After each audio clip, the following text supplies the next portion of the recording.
अब भाग 69 से आगे का वर्णन। लक्ष्मण से प्रेरणा पाकर सुग्रीव ने अपने युद्धपतियों के साथ रामचंद्र जी से मिलने के लिए प्रस्थान किया। एक पालकी मंगाकर उसमें पहले लक्ष्मण को आरूढ़ किया और फिर स्वयं भी उसमें जा बैठा।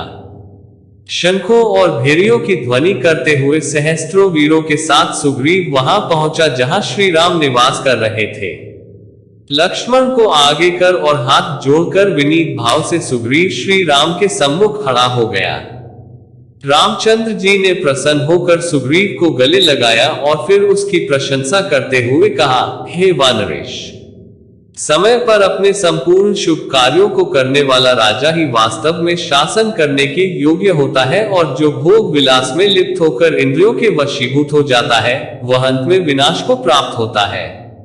अब तुम्हारे उद्योग करने का समय आ गया है, अतः तुम अपने मति अनुसार जैसा उचित समझो वैसा करो, ताकि सीता का पता मुझे शीघ्र प्राप्त हो सके। श्री राम के नीतियुक्त वचन सुनकर सुग्रीव ने कहा, हे प्रभु, मैं तो आपका अकिंचन दास हूँ। मैं आपके उपकार को कभी नहीं भूल सकता। जनकनंदिनी की शीघ्र खोज करवाने के उद्देश्य से मैं इन सहस्त्र वानर युष्यपतियों को लेकर यहाँ उपस्थित हुआ हूँ।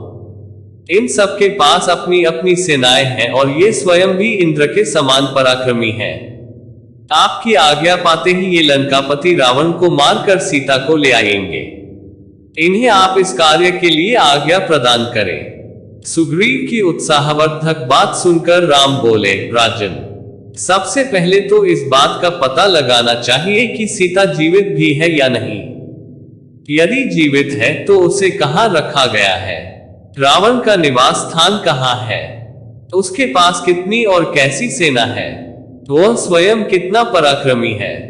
इन समस्त बातों के ज्ञात हो जाने पर ही आगे की योजना पर विचार किया जाएगा। ये कार्य ऐसा है जिसे न मैं कर सकता हूं और न ही लक्ष्मण, केवल तुम ही अपनी सेना के द्वारा करवा सकते हो।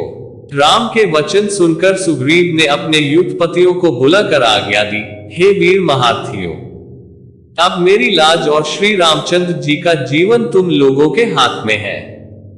तुम 10 दिशाओं में जाकर जानकी जी की खोज करो। उन सभी पर्वतों की दुर्गम कंदराओं, वनों, नदी तटों, समुद्री द्वीपों, उपत्यकाओं और उन गुप्त स्थानों को छान मारो जहां उनके होने की तनिक भी संभावना हो। आकाश पाताल भूमंडल का कोई भी स्थान छिपा नहीं रहना चाहिए। 1 मास के अंदर जानकी जी का पता मिल जाना चाहिए। यदि इस अवधि में उनका पता न लगा सके तो तुम स्वयं का वध हुआ समझो। इसके आगे का वर्णन अगले भाग में। रामायण के सभी भाग सुनने के लिए हमारे चैनल को सब्सक्राइब करें।